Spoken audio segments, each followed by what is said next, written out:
Hey, good afternoon, everybody. Friday, time for another update. You know the drill. This update brought to you by No. Sound and video are okay.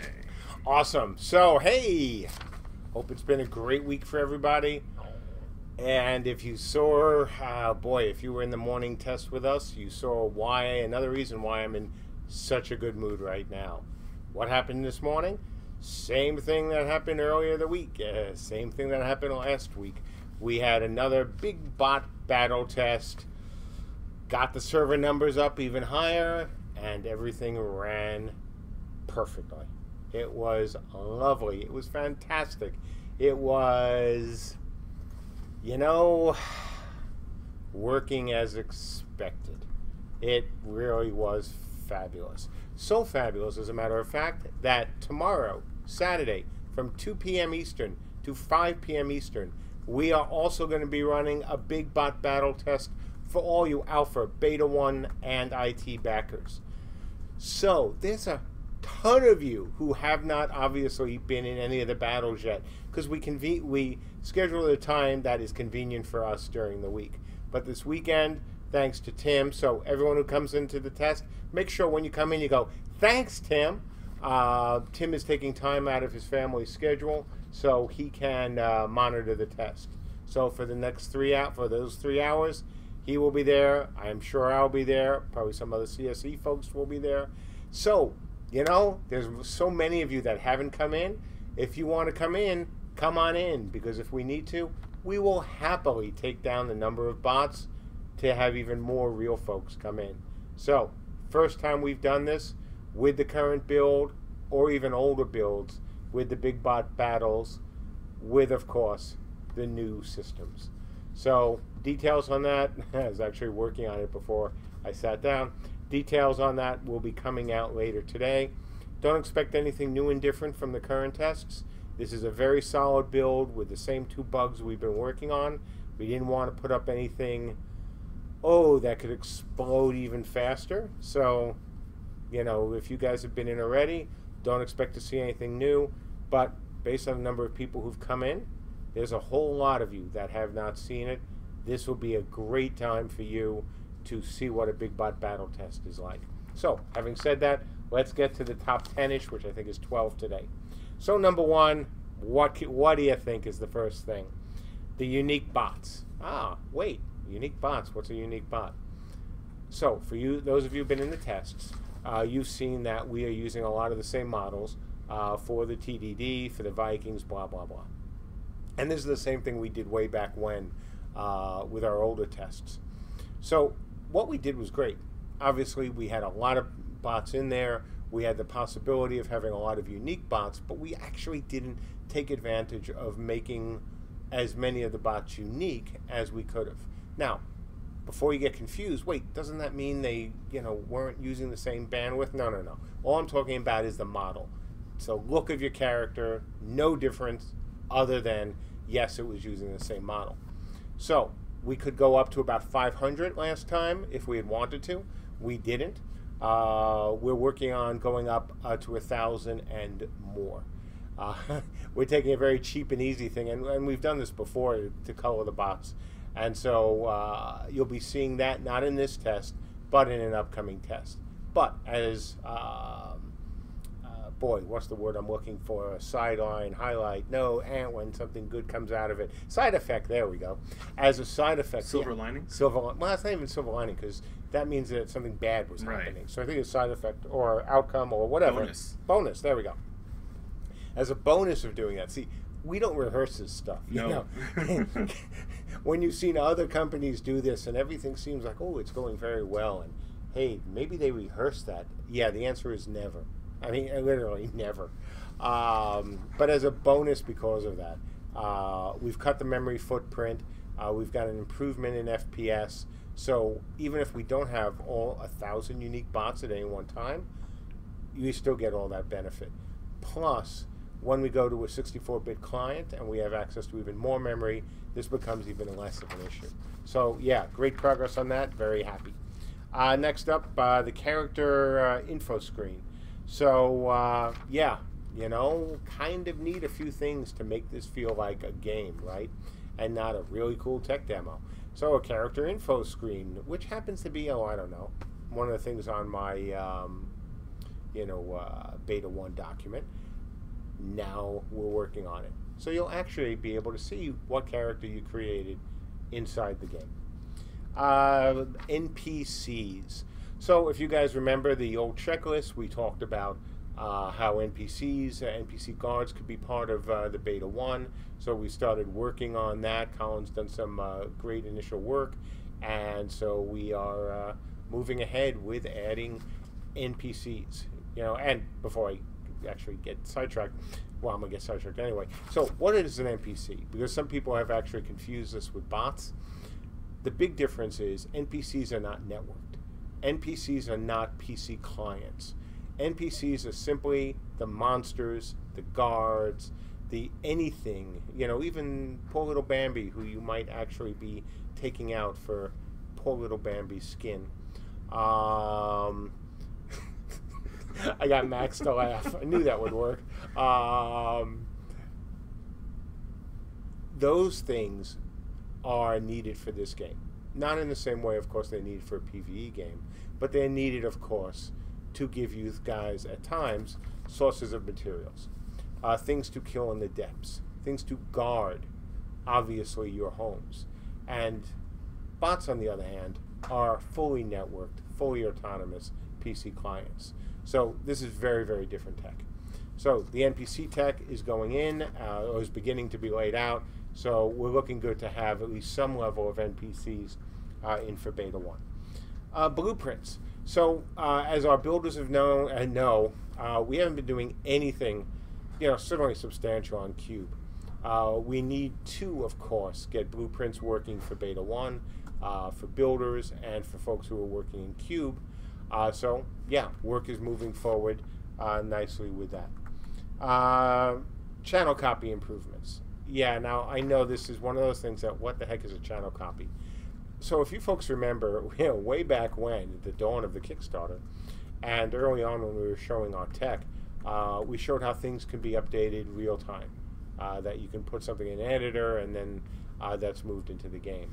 As we added more and more servers, the easy ability, to transfer stuff from one build to another build has kind of fallen by the wayside. So we started work on that, and again, not that sexy, but kind of necessary, especially as we bring up multiple servers. The progression system. So yeah, what is a beta without some kind of progression system? That is something also covered in the 30-day doc. It's also a separate doc here that the team uses, and that's been handed off. I did the initial work on that, handed that off. I did the early work, and then Ben did a great document on it, which then I edited, and then he edited, and now that's passed off to Christina as well, you know, to get her thoughts, and we can start to get real progression into the game. Next up, number 7, archery animation. So you've seen the archery animation in the game. It works, but it's not all that pretty. We are going to the next phase of that to actually make it look better. Just as we promised, we won't start with the easiest stuff, because in some ways the easiest stuff is harder. But we started with what we needed to get archery in the game. We worked, Ben and Scott and Andrew, all working together then to make archery look better. So, next pass. Number 8, environments. So Tyler has, because he streamed about this week, has been adding more terrain materials and assets into the world for the Beta 1 islands. Once again, making the tech demo feel more and more like a game. Obviously, we've done things like the docks, we're doing things like mines. Other thing is changing up some of the world environments. Number 9 is mines. So I know I've talked about this before, not just the concept of mines, but how we're going to handle them.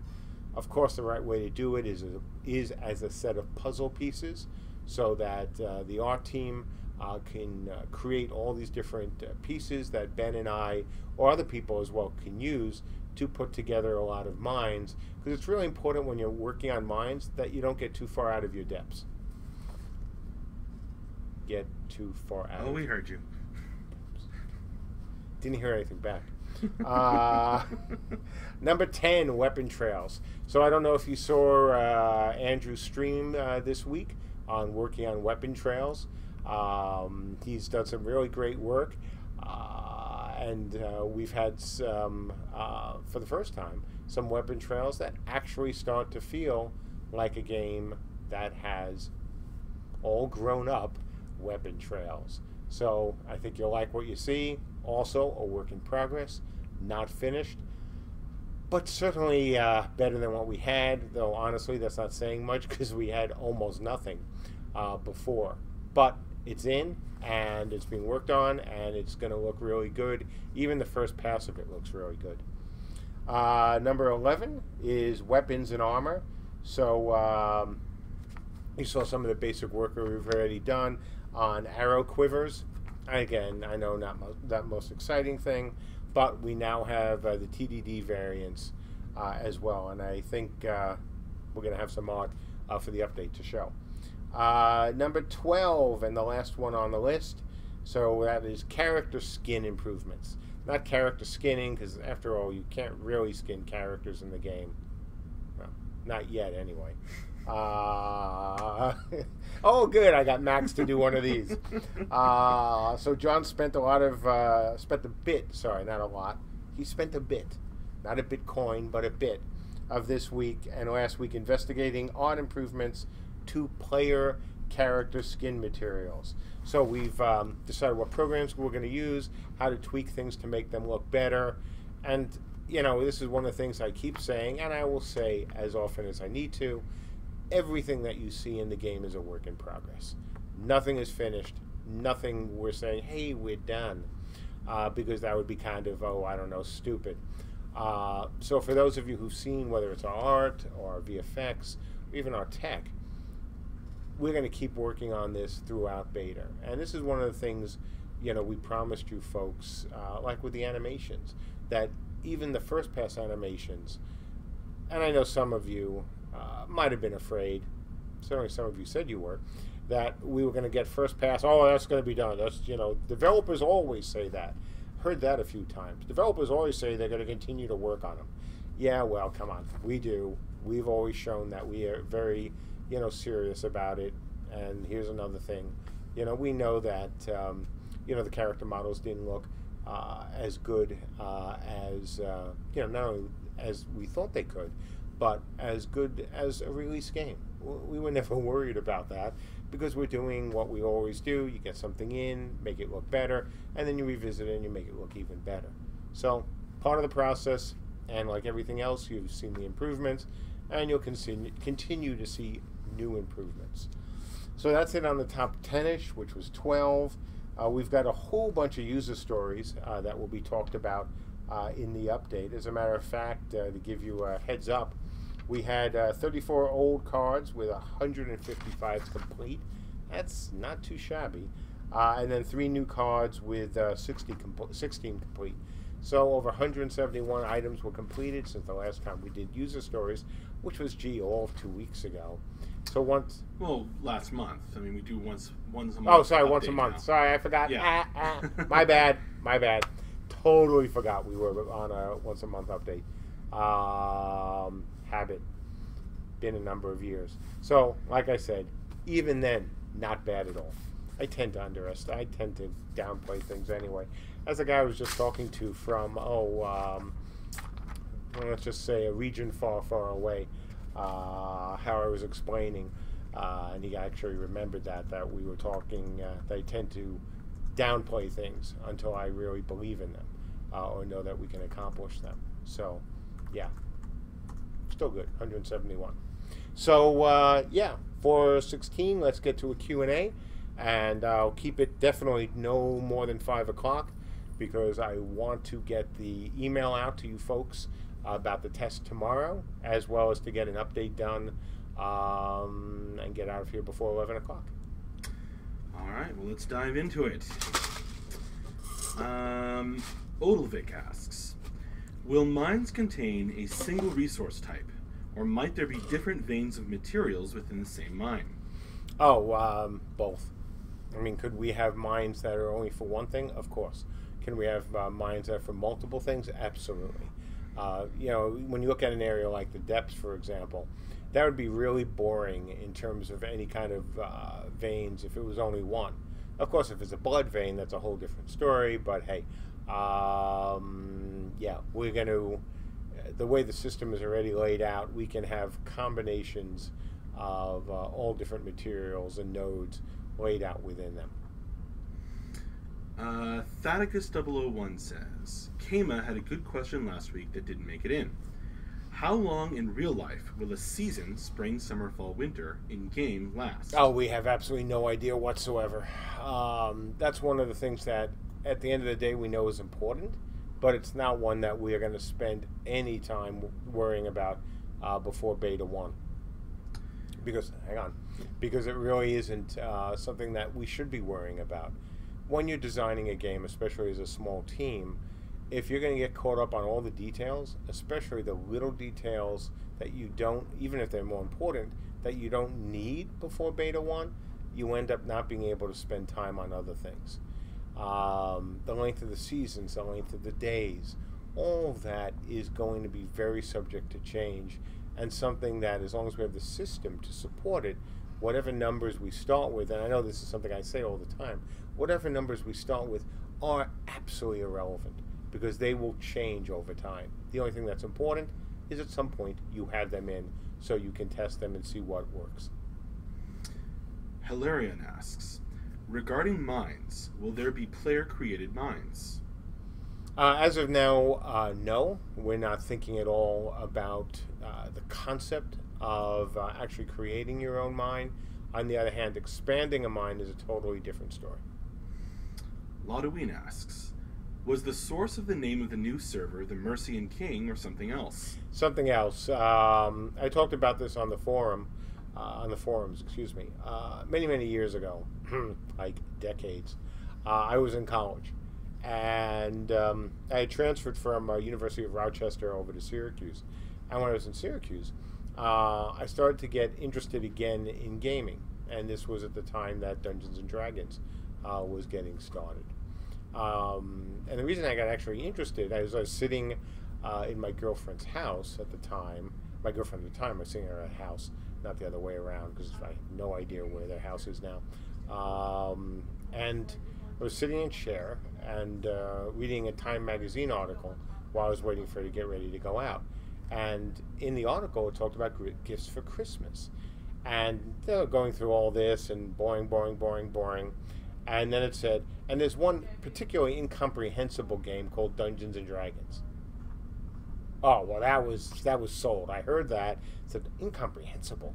That sounds really interesting. I wonder what the heck that is. Found the gaming store, bought the white box edition of Dungeons and Dragons, and then realized I needed people to play with me. And so I started looking for people in Syracuse, who would play, who could game. And I met these group of guys who had, most of them, I think, were computer science majors and were also into gaming. And one of those guys, I won't, I told him on the forums, I won't mention his name. He's free to if he wants. He ran this fantastic campaign. And in the campaign, one of the main protagonists was a character by the name of Wolfir. And Wolfir was a mage who became a lich. And so, during my 3 years at Syracuse, I learned more about gaming, I learned more about ComSci, and started to think of how those two things could go together even more. And those guys, especially two of them, were way more advanced than I am. I mean, I was a total noob, both in the gaming and even, in the ComSci level to them, because this was what they were doing for their majors while I was a poli-sci major and just, taking languages for fun. 3 years later, I was absolutely convinced that gaming and computers was going to be the future. and it was all thanks to that group and to the gentlemen who were part of it. And I thought that as a thank you and just a way of remembering a bit more, I would name one of the servers after that character. So that's a scoop on Wolfear. There's a thread up on the forums where I talk about it opening, and he actually jumps in. His account name is, of course, Wolfear, and he actually jumps in to say a few things. So if you have an interest in any more detail, just head to the forums. Okay, Abducted Gaming asks, have you considered having scouts be able to track a trail left by enemies? For instance, identifying that someone recently passed through an area and using a trail to follow them. Yeah, this is something that people have asked for literally since the beginning of the discussion regarding scouts. The problem, of course, with tracking is in a single-player game, it's really easy. In a multiplayer game, it's pretty easy. There's going to be a whole heck of a lot of you people playing in one world. So that gets a lot more complicated. So, is it something we could do if we wanted? Yeah, absolutely. Is it something that we really want to spend a lot of time on doing? Probably not. Could we do something a little bit more, say, magical, using souls? Absolutely. But the idea of being able to just follow a trail and not have a necessary a connection to the person, like, ooh, I see that trail, and that trail, oh, wait a second, then there's that trail, and then there's that trail, and there's the, just do the math. A whole lot of people could be leaving a whole lot of trails. So if we would do something like that, it would probably be much more highly focused, that if you had a piece of the soul, or somebody else had a piece of the soul, and that player was online, you may be able to do something like that. Odilvik asks a question from Nanulang. Will the physics system allow ammunition to continue to move after completing its trajectory and reaching its terminus point, i.e., will a boulder fired from a catapult continue to roll forward based on its momentum and the slope? We'd love to be able to do that, obviously. It also depends if that thing is supposed to, explode. But the idea of having objects that continue to move on, that's not a question of whether we, can't do it. We've already had fun with bouncing baby balls, essentially. But we just have to see how important that is, and, how then we distinguish the things that are supposed to break on impact. Because, then you start to get even a bit more, not technical, but a bit more, down a rabbit hole of, well, if it's something really big, does it break into a couple pieces? How many pieces? Do those pieces as well also travel? Or do you say just when it breaks, it breaks and nothing happens? So, something we'll look at. Sir Not Appearing in This Film asks, regarding character creation stats, you suggested alphabetical and highlighting different stat builds. Would you consider grouping stats by archetypes in lists of importance? It's in my document. Zero Kelvin Games asks, I assume there will be an encumbrance cap. Will players be able to create carts to load up with materials? Of course. We've talked about caravans, and while it might be fun to just grab a nearby Lucapan and strap stuff onto them back and have them carry it for you, we know that they won't be as probably amenable as a cart and some creature to pull it along. GMMG asks, a basic combat question. Will swords and weapons ever clash in combat, or will each person's body parts simply become hit if they swing at the same time? Well, of course they have to clash. If swords have to interact with shields, swords interact as well with more than just the body parts, whether it's the armor, whether it's shields. Eventually, if a weapon can be used, defensively, it can be interacted with. These are all things that exist in the world. Odilvik says, Zebzeb asks, will guild names be allowed to start with a number? For example, Fifth Wheelers or First World Bank and Guys. I actually have no idea. The subject has never actually come up in any discussion, so I don't know why not, but I have no idea actually. Lodoween asks, will the ships that transport players from island to island be a small server that moves faster than the other islands that we cross onto seamlessly, or just an object that moves from server to server seamlessly with us? That's actually a really good question. So if you move things, if you separate it out to a server, obviously then you have the ability to throw other things at the ship at sea. Honestly, we haven't discussed it. For now, obviously, we won't be doing anything like that because that's extra work that's really not necessary. It means extra servers as well that are not necessary. So, for now, boats and all that is just meant to be fast travel from one area to another. Odilvik asks from Nanulak, will all players be able to enter the mines to harvest materials for popcorn harvesting? Oh yeah, there's no for the vast majority of mines. Obviously, the depths is that's why I'm I had to catch myself. The depths is not just a mine. For the vast majority of mines, yeah, anyone can go in. They are not just for crafters. And they call it a mine. Tamanus asks. It's a terrible thing to waste. Tamanus asks, how will roads and trade routes be created outside safe zones? Player construction and design? That's the plan for now. Will that stay the same? We certainly hope so. If we see it's not working, could we step in and set these up right from the beginning and you folks have to, just fill them in? Whichever one works the best, we're going to do. Miatalis asks, can a daily reward be a login reward? Will players receive anything if they haven't done literally anything the day before? Yes. And the reason why is because there are some things that could happen. Obviously, if you have a keep, if you have anything that's supposed to function on its own while you're not there, and keep in mind I'm not talking about gaining experience or anything like that, but if you have something that's supposed to be in there and working on its own, like your Vox as well, yeah, you have to receive something. Will there also be times where the King's Largesse will simply to give everyone something? Yeah, absolutely. It will not be a daily. It will not be, I have to log in every day for my chance at a lockbox. Nothing like that. But let's take an example of a realm that's under siege.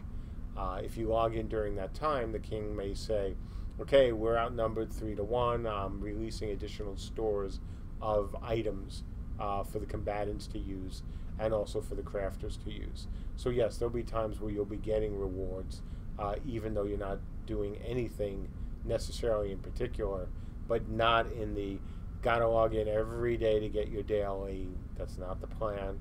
Or log in every day to get a chance at a lockbox. That's also not a plan. Odilvik asks from Rhaegar, Mark, you put in writing inside the weekly update on February 17th, I don't want to riff on my catchphrase from the war days and say Beta 1 is coming, but the truth of the matter is that it is indeed coming this year. My question is, can we still expect Beta 1 by the end of 2017, or has this changed? Nothing has changed. That's all I can say. We continue to do what we're going to do, and I'm not being evasive, as I say every week. I'm not being evasive. I set out a number of months ago 3 goals, 3 things that absolutely had to be accomplished before we would announce a date. Those 3 things are every week just get closer and closer, but until they're there, I'm not saying anything. I just can't.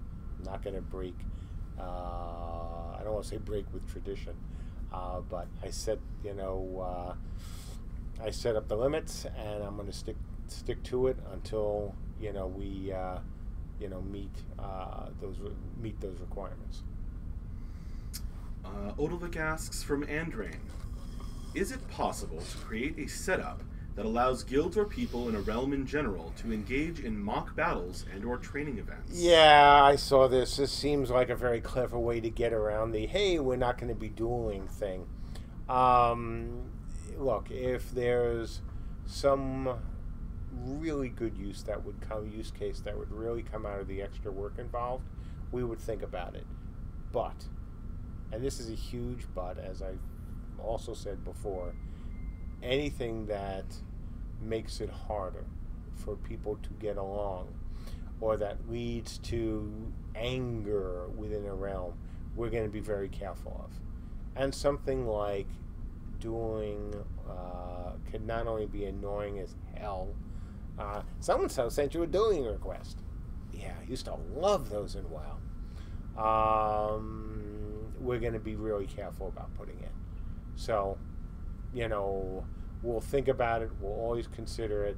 But intra-realm pride and intra-realm cohesiveness is really important. If it's not the lifeblood of this game, it's certainly one of the important factors that will lead to this game's success.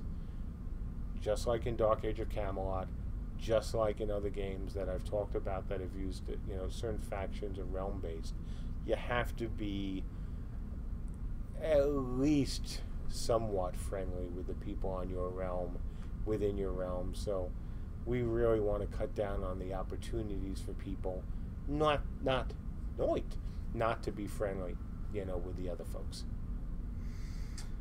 Ulvik asks from Rec, to facilitate testing of player builds on live, might it be possible to allow crafters to infuse enemy souls into crafted target dummies, so we could test against various enemy races or even races plus classes in a controlled environment?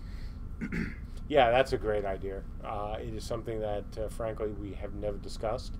But, yeah, that's a very good idea.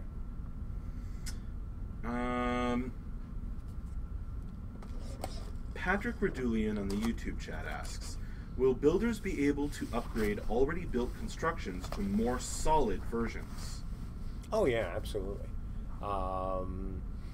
What you're building is no different than you'd be building in other games, such as Minecraft. So, yeah, absolutely. Strike JK wants to know, can we see the script you used for the update? It looks so detailed. This? I think that was a reference to this is unscripted. Oh, yeah, this is just the top 10, folks. You're going to see it in the update. Yeah, you'll see it in the update. The update is huge. And none of these, obviously, questions are, prepped. Like other games we know. And I don't even read most of this stuff, as you guys know from the, watching our updates and looking at all the words that are used in the top 10. I try to cut those down. Gunbrow asks, will the graphics be improved to standards of modern games, or is what we see in current gameplay footage the expected release standard? Oh, no. We're going to continue. So, if you go back just 2 years and you look at the quality of the environments and the models, all of it is improved and it will continue to improve. It's a matter, in our case, of one, having the time to do it and being very careful about the budget in terms of how many tries, how many triangles, and you've always heard me use that expression, we can have. Because no matter how good you are, no matter how clever we are, it still boils down to, how many tries can you push, that the cards can handle. And so, when you compare modern games and you look at something that's a single-player game or even a small multiplayer game, they can spend more of their try budget on making their models look just awesome, because they're only going to handle a few of them in comparison to what we're going to handle. We have to be able to handle more than 1,000. We have to then also be able to handle the effects that go out. We then have to also be able to handle making a keep or a castle look good. And all of that plays, into, our, not only our artist ability to create something that looks beautiful, but the amount of tries that can actually be used by any of these things. So, Are we going to look like the best single-player game ever? No, of course not. No MMO does. Not even Black Desert, which is certainly, for this generation, the prettiest of the MMOs. Even that doesn't look as good as some of the best single and small multiplayer games. So, yeah, the answer is yes, we're going to look better. And if you're looking for us to be a really good-looking MMO, well, we've shown we can do that. If you're looking for us to be as as lush and as amazingly detailed as some of the single or small multiplayer games, no, we can't, and nobody else can either. It's just a technical limitation when you have to have a lot of things on the screen, and of course, the more things that you're going to have on the screen, the unhappier your card or cards, if you're running SLI, or even your PC for some things, get. So, same answer as always. But again, if you go back and you look at where we were 3 years ago, 2 years ago, last year, and you see the difference in the lighting using, obviously the work we did with HDR, the other work we've done as well, and will continue to do to make the game look better and better. Every year we keep saying we're going to keep getting better, and every year we do. Odilvik asks from Friendly Fire, what's the metric for Beta 2? Will you provide updates on development goals throughout Beta 1? Let's just get into Beta 1, please. Yeah, we're not even worrying about Beta 2 now because we can't. Everything depends on getting into Beta 1 and then, how well Beta 1 does. Ammer1 asks, in recent games, we have seen if gold sellers are stopped, they then take their anger out on said company. For example, Albion has been blocking any and all gold sellers, and now have been DDoSed continually. Are measures in place to proactively counter these sorts of things, aside from Max's alter ego assassin hunting down these people in real life and dispensing of them post-haste? Well, I don't want to talk obviously about Albion Online or, some other games. Certainly you got folks know my record from Dark Age of Camelot and Warhammer. This game is not designed for gold sellers. It's really that simple. Whether they'll get angry or not at that, who knows? But the fact is, the game isn't designed for gold sellers. The game is designed for actually playing it. So much is tied to your accomplishments that it's not a question of, oh look, if I farm these PvE mobs for 10 hours, I can generate X amount of gold, or X amount of something else that turns into gold that's turned into cash. There's not a mechanic like that in the game. This is not a PvE game. We're not going to be somebody who's at something that's interesting to them, because the way, at least the organized groups of gold sellers do business, there's a way that they do that, a way that they work, that helps them be successful. That doesn't fit our game. Yes, you could play it a lot. Yes, you could have lots of people playing it. Yes, you can even have lots of people working together. And if all the rewards, or so many of the rewards, are tied to your character, then what is there to sell? Odilvik asks from Trevon. And hang on, sorry. Okay. And let me also say that Andrew and I and Tim and other people have also discussed things like this from the beginning. And I don't mean just the gold seller or the design of the game itself, but also these kind of attacks. It isn't any of our, certainly the folks at the top, it isn't our first rodeo. And we know we need to be smart no matter what, even if we've designed a system that can't be exploited in the same way some of these other companies' games can be exploited. It still means it doesn't mean that we won't be a DDoS victim. So we know we have to do some smart things. Odilvik asks from Trayvon, in regards to any RNG in CU, what style of RNG will CU be implementing? So many games have horrible or downright fixed RNG tables. You could say that it does not exist in them. Yeah, we're gonna go for the worst RNG ever, the most absolutely random and crazy. Now, this is a discussion we had, actually even at Old Mythic, about how random is random, and how do we want to create a good, RNG system? How do we want to, set up things that in a way that isn't seen as terribly punitive to the player. And this is something that's an absolutely ongoing source of discussion for people here. Some people like RNG more, some don't like it at all. So, we'll see. Let's see. Odilvik asks from Rec, as a matter of balancing philosophy, is it worse to be too heavy-handed or to make insignificant incremental change? How do you approach applying balance in terms of magnitude and precision? Yeah, that's always tough.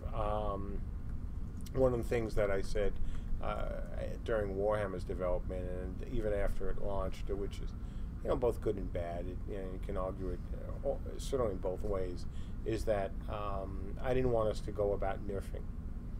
That was something I was really strict about early on. And look, that also has some downside. My argument was, well, rather than nerf stuff that we didn't get right in during beta, just raise other people up. And then you have that same problem. Well, you raise them up and then they complain, and you raise them up. On the other hand, if you nerf something and then you nerf it too hard, then not only have you upset these people, but then you upset these people who used to playing people at that level, and now they've raised it up, and then these people go, wait a second, you just raised up those guys, so now we're losing more to them. Either way you do it, you lose. I mean, there is no good way. So, my feeling is, and also this applied to Warhammer and Dark Age as well, is that I'd rather not be too heavy-handed. I think there are times where you have to be, and I won't hesitate if we feel that it is necessary to be heavy-handed. But I'd rather be a little lighter and then see what happens. As long, and this is a really important thing to keep in mind, as long as we're willing to react quickly. And I don't mean instantly, because that can also be bad. But if we're willing to say that instead of taking out this much, well, we're going to take out that much, and then see how it goes over the coming days, over the coming week, even some of the coming weeks, and then make another decision, that's one thing. But if you are willing to go, if you're not even willing, if you say, we're only going to go 50% of where we would, adjust the character and then wait 6 months, well, then you're not actually doing anything useful. Odilvik asks from Jarl Zero, crafting is supposed to take a long time. Making this sort of awesomeness should take several hours or longer. How do you make sure that the process is engaging and doesn't get extremely boring after you make your first 2 swords? Oh, it's supposed to be boring because you won't be doing it. Remember the concept of the Vox, and this is one of the reasons we're using a Vox. If we tried to make something engaging for X amount of hours while making a sword, that would end up being very boring after a while, annoying as heck, and a lot of casual people will go, hey MJ, you said that this was a casual friendly game, that could also be played by hardcore. And even the hardcore guys might be saying, well, I'm not a hardcore crafter, but I'm a hardcore player, and I still want to craft with an alt, and you've made it so I can't. Yeah, so that's just not how the system works. When you have to do the final, or even some of the most time-consumptive stages, what we've said is that you'll be able to use your Vox to do some of that. So there'll be some parts of it that you have to be engaged with, you have to make decisions on, and then you simply let it process. The advantage to that, of course, is that, and I've said this as well, oh boy, so many times over the last few years, is that we also want our crafters to do other things if they want to. We want them to be able to get involved in building if they want. We want them to go out adventuring if they want. And if you set everything up that in order to be a crafter, you have to sit there for 12 hours a day, then we'll have even a smaller amount of crafters than I think are necessary to make this game successful. And of course, while some people now will say, but wait, that also means that crafters, don't have advantage over players who decide to do a craft or alt. No, not at all. Same argument, that in order to do some other things, yes, you're going to have to spend some time. So could someone who wants to play a craft or alt do it while they're playing other characters? Absolutely. But they still will have to spend significant amount of time. And then as you get more and more powerful as a crafter, the things that you have to do will also take your Vox out of action for longer and other things, so that these folks who are going to try to catch up with you, it's just going to be harder and harder for them unless they're fully dedicated crafters. So that should work out pretty well. Anila Kimir on the YouTube chat asks, will there be abilities/spells in game to counter battle resurrections? For example, burning corpses to ash or breaking frozen targets? Sure. Whatever we do with res, when the game comes out, there has to be counters. There has to be ways to prevent, the sort of whack-a-mole that we've talked about from the beginning. That can occur if you can bring people back instantly, or you can bring them back too easily. Yes, there'll be systems in place that can help make it harder to bring someone back.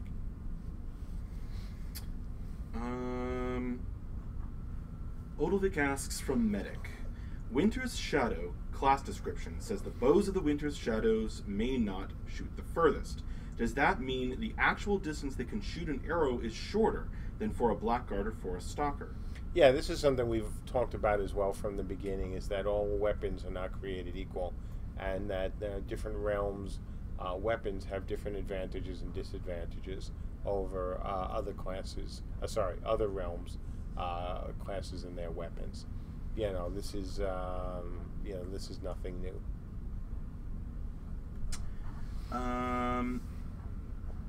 Let's see. Odilvik asks from Notlock, what is the smallest plot size or starting plot size? To be determined, because that's also going to change from beta to different stages of beta to live. Obviously, we have to walk a fine line between making sure there's enough plots out there for everybody and also having bigger plots. So, this is something that we talk about, but is not something we're worried about. Certainly for Beta 1, we want to give you folks a big enough plot size, to build big enough buildings to help stress the system more. Adric Cortesia asks, Science Island question. Will the islands be fixed to the ground? Is it more like very fast tectonic plates scenario, or is it more like floating islands with no connection to the ground? In certainly the opening of beta, it will be fixed. As we move through, obviously what we need to do is have islands that are essentially floating that get pulled by the stabilizers. Sorry, my mustache is itching me like crazy. Forgot to shave both today. Odilvik asks a question for Bad Lunar Rising. There won't be PvE based on questing. However, if a mine has a cave entrance and is discovered, might that cave entrance be guarded by some fiendish beast that may take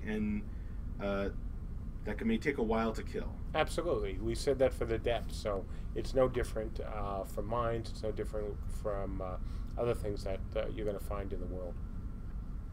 We've never said, ever, that there is no PvE in this game.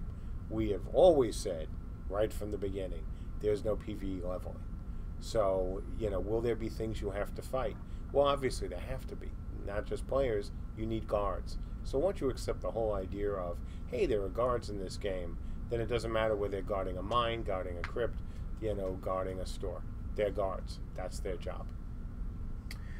Zyruz asks, when you say the king, do you mean you guys or a player as a king? No, I mean, I don't mean either one, actually. I mean the AI that's, acting like a king to hand out progression rewards, the daily rewards, things like that.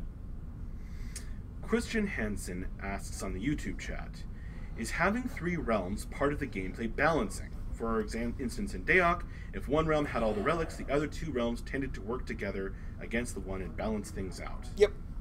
Same idea. The idea, of course, was spawned from the brilliant guys and gals at Kesmai Corp down in Charlottesville. That's where I got the Tri-Realm idea from. I've talked about that ad nauseum for decades. They had a fantastic game called Air Warrior, which was a 3-sided fight sim. they spared every expense on the names. It was really tough, they said, to come up with them. Country A, Country B, and Country C. That was it. They did think originally, because there was all World War II planes, of going, hey, Americans versus Nazis versus... Wait, no. So yeah, that they stayed away from and just had the planes versus the countries. Because as we all know, doing stuff like that doesn't end well. Not in games like ours. So yes, Tri-Realm, RVR, hugely important part of, frankly, my life, ever since I played Air Warrior. And I was a developer in Genie at the time, and I spoke to the Kesmai guys, and I asked them about it. They explained their reasoning. I went, duh, that does absolutely make sense.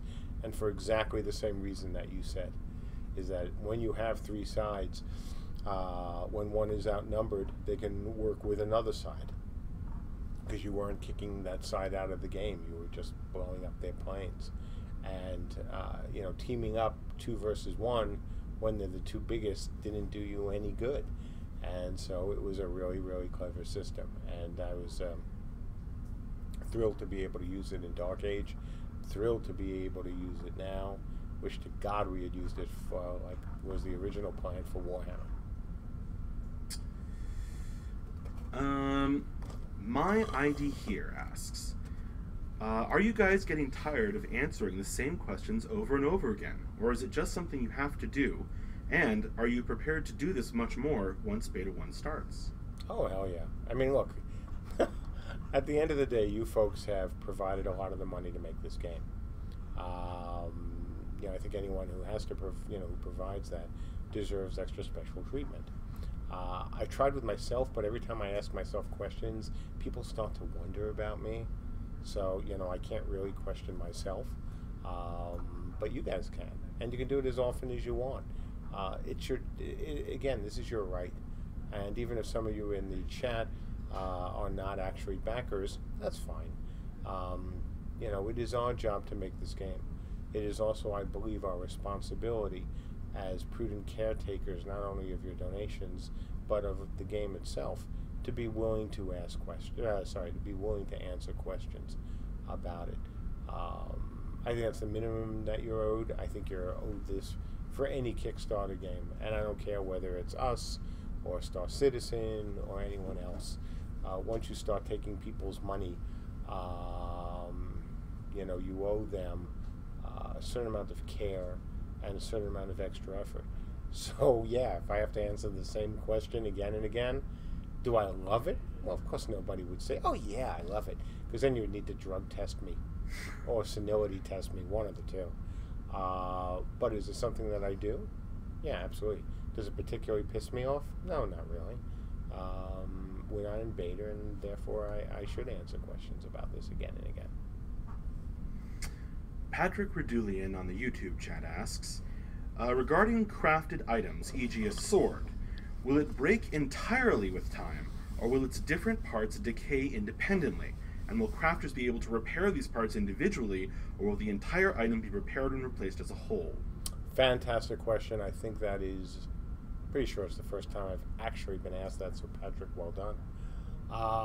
Right now it breaks entirely, mainly because the item, is planned to be one thing, but that's going to change as well during beta.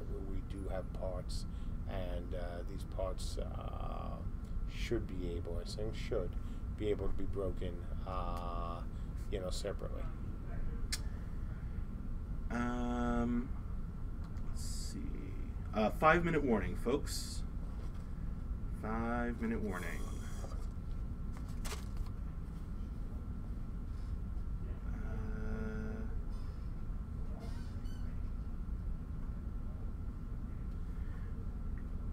Sir not appearing in this film asks, out of professional curiosity, do you use any management framework in the office, like ITIL, or do you have your own personal style/framework that you use? We have our own style at the end of the day. We use a bunch of different tools and take from ideas that make the most sense. So, you wouldn't call us a hardcore, anything in terms of, hey, this is the management style, that we use. Tiggs KC asks, "Hey Mark, how are you and Lady J doing these days?" Hey, Tiggs. I'm doing great, actually. Heavier than I'd like to be, unfortunately. Started to lose weight, started to work out again. But other than that, I'm good. Lady J is great. All is well there. My son was actually home, not for long, for a few days before he then went down to the beach, and then he went. Now going to see a friend of his down in Richmond, but other than being the typical, "Hey mom, hi dad, I'm in for this a few weeks this summer because I've been taking summer classes back in school." Other than that, everything's good. It's nice to be able to say that. Hasn't always been the case. All right, this might be a candidate for our ending question. Lodoween asks, "With school resuming soon, your story about Wolf here makes me wonder if you have any other good stories from your time in school/college/law school that serve as a major inspiration for any of the lore of Camelot Unchained."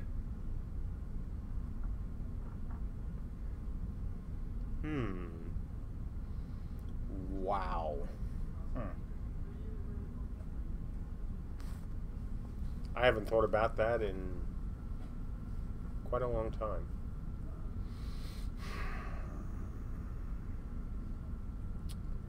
In terms of back in school, not really.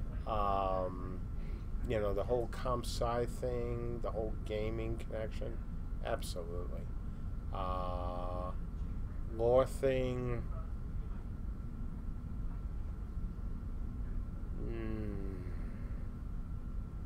my friend might have a better answer. Can always ask him on the forums, but I don't think so. Not in terms of the lore of Unchained. I don't think we played any Apocalypse games, back then. I played some Traveler, but not with that group. That's a really good question. I wish I had a better answer, but I don't. Other than saying I don't think so. That's really all I got right now. Strike JK asks, "Do you think you inspire other developers to be so honest and passionate about their product towards their customers?" I would hope so, but I'm sure, and I know for a fact that some developers think I'm insane. I've had some nasty things said about me because of it. I don't know, and I'd like to think I inspire some people to do things. I know that Mythic and the games we made certainly inspired some people. And I know as a designer, I've inspired a whole lot of people because I see some of my original ideas being used. And that's fine because obviously we use other people's ideas. There's nothing wrong with that. As always, as you folks know, I call it out when it happens. Ours, not when they do it and don't credit us because, well, they're just lame.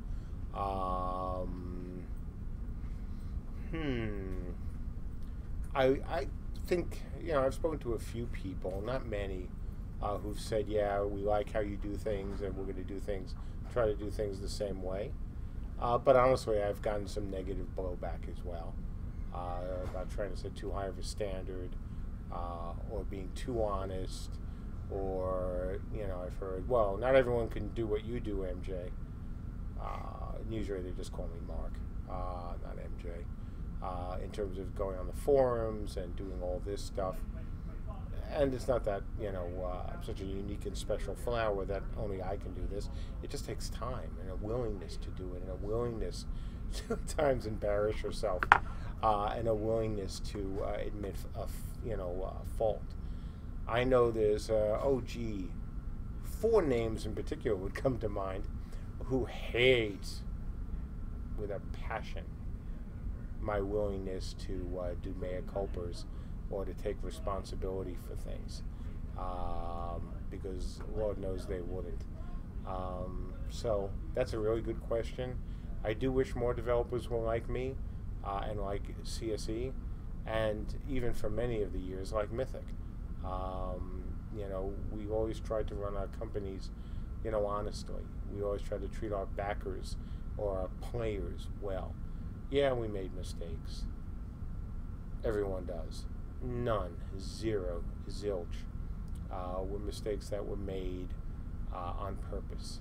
Things that we said, oh yeah, we can, get another 10 million out of our backers or out of our players if we do something, even something very sleazy.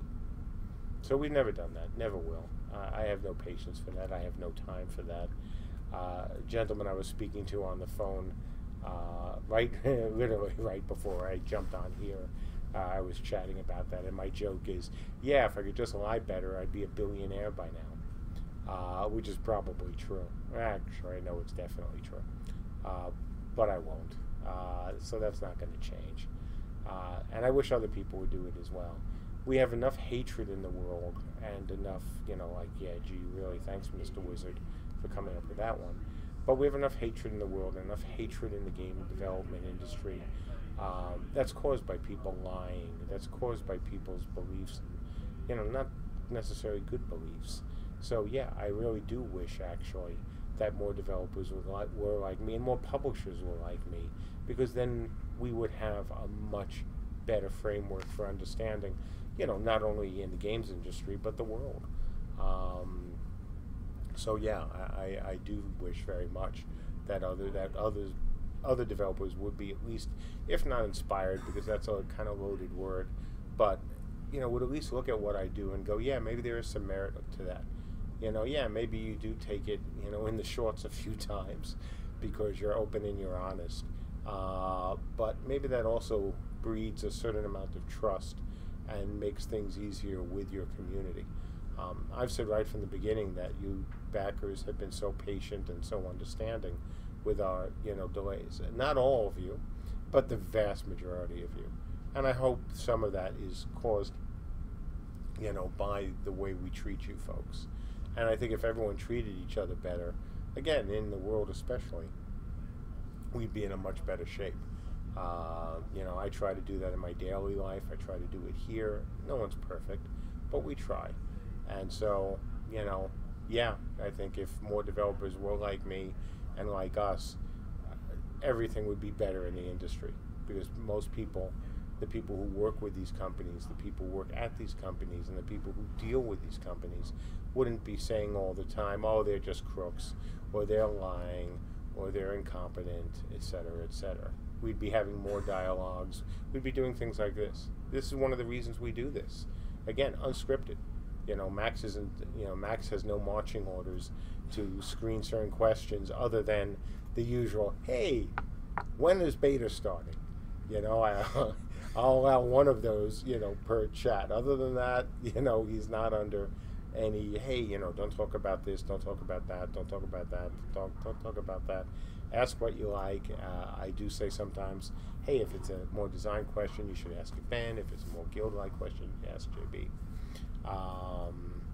But it's also to give you guys a chance and an insight into what we're doing.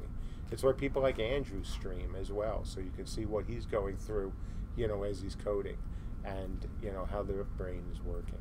So, sorry for the very long answer, but it was actually an excellent question. And with that, and thank you very much for that. And with that, I'll say, as always, folks, we thank you for your support. Look for today's update. Look for as well an update or an email that will tell you about the test on Saturday. This should be a lot of fun. I have no idea how many of you are going to show up for that. I hope a lot, especially a lot of you who have not been in any of our tests so far. Because as I was showing somebody who was visiting me yesterday, a long-time friend, I said, just run through that crowd of 800 bots or 1,000 bots and players. I think we were up to 1,100 bots and players today, over 1,100. I said, go, just run through them, and think of any other game where you've been able to do that. And every time I ask people in our game, I ask people who see our game, I ask people who talk about our game, Have you ever seen it before? And the answer is always no, every single time. Well, if you can join us this weekend, you'll see something like that as well. So hopefully we'll see you guys tomorrow. If not, maybe we'll see you folks next week. As you heard from the top 10 and the user stories, a lot of stuff has gone in, an awful lot of stuff. We've got a bunch of more stuff going in very quickly over the next few weeks. Everything from more graphical improvements to frame rate improvements to more gameplay to again, things even as cool and sexy as having a nice looking weapon trails. So all of this is going in, and there's always so much more. And even though I have been saying this for a while, and you folks now know it's true, it just gets better from here. I told you all that we were going to get the rehabilitation system working with VFX and reanimation and SFX, and that we were going to hit those numbers again. I had no doubt, and we've done it. And I say once again, I have no doubt we're going to do these other things. So stay tuned, join us, for some of these tests, and you'll see for yourself that we're as good as our word and as good as this very talented and hardworking team is at making things happen. So with that, again, thank you, and I'll see you folks next week. A lot of you next week, and hopefully some of you tomorrow. Have a great weekend. Bye. See you later. Keep an eye out for the testing email details.